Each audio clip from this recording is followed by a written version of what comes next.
When you think about studying abroad, you probably picture personal growth, right? Seeing the world, learning a language, maybe getting a degree. But what if I told you it's much, much bigger than that? What if that personal journey could actually start a ripple effect, one that travels all the way back home and sparks real change? Okay, let's get into it. So, here's the big question. Can one person's experience overseas really change the direction of a whole country? Especially a country with a, let's say, restrictive political system. It seems like a long shot, but some fascinating research out of the University of Oxford suggests the answer is a quiet but very definite yes. And this entire story is built on the real experiences of 51 people. Now, these aren't famous politicians. We're talking journalists, artists, lawyers, people who all did one thing. They went abroad to study, and then they went home. And home for them meant one of 30 different countries. Many of these places are considered autocracies or something in between, with very little room for civic engagement. So for them, studying abroad wasn't just a trip, it was a fundamental clash of worlds. For years, all we heard about was brain drain. The fear that a country's best and brightest leave and just never come back. But this research flips that idea on its head. It argues it's not about the talent that's lost, it's about what comes back. And what these individuals bring home is something incredibly powerful, a whole new perspective.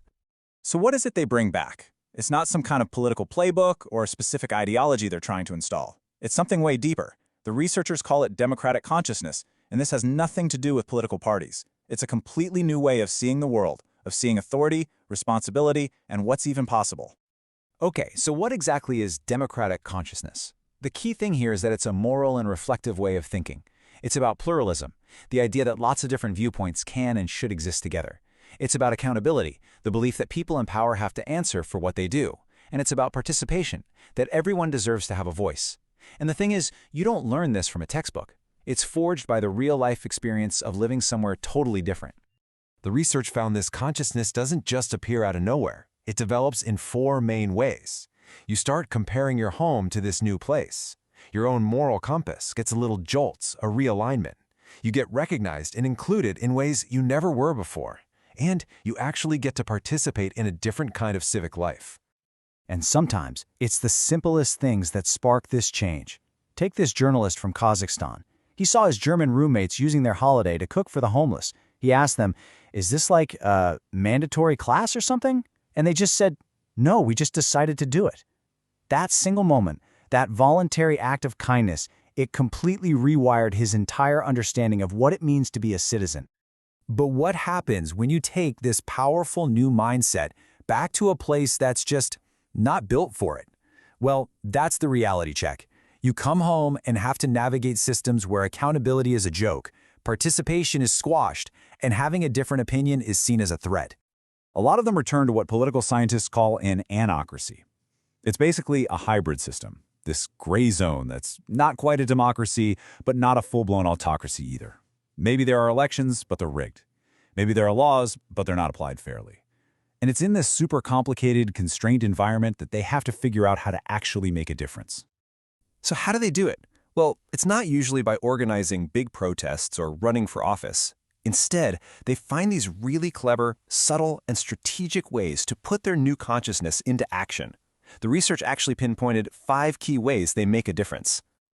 The researchers found 5 main pathways. We're going to take a closer look at 3 of the most powerful ones: changing the conversation itself, using art and culture to shift perspectives, and maybe the toughest one, trying to change institutions from the inside.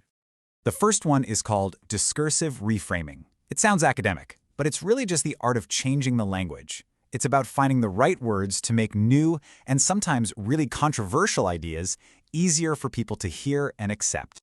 And this is a perfect example. In Vietnam, a disability rights activist realized that the whole conversation was framed by karma and charity, which was holding people back. After studying abroad, she came back with a new vocabulary, a rights-based framework. She worked to shift the entire conversation away from a charity mindset to a rights mindset. And with that one change, she empowered countless people and built a movement from scratch.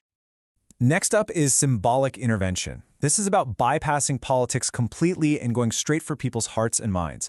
It's using culture, art, film, stories to literally change how people imagine their society, their identity, and their own role in it. I mean, check this out. The creator of FreeJ, which was the very first 3D animated series from the UAE, he studied in the US. He came back feeling that his own culture didn't have a modern voice in media. So he created a cartoon, a show that used humor and storytelling to talk about huge topics like gender roles and generational shifts. It was a civic act, cleverly disguised as entertainment. And then there's institutional infusion. This is the long game. This is the quiet, patient, behind-the-scenes work. It's not about tearing down old institutions. It's about getting a job inside them, as a civil servant, a lawyer, a manager, and slowly embedding democratic ideas like transparency and accountability into their very DNA. One meeting, one policy at a time.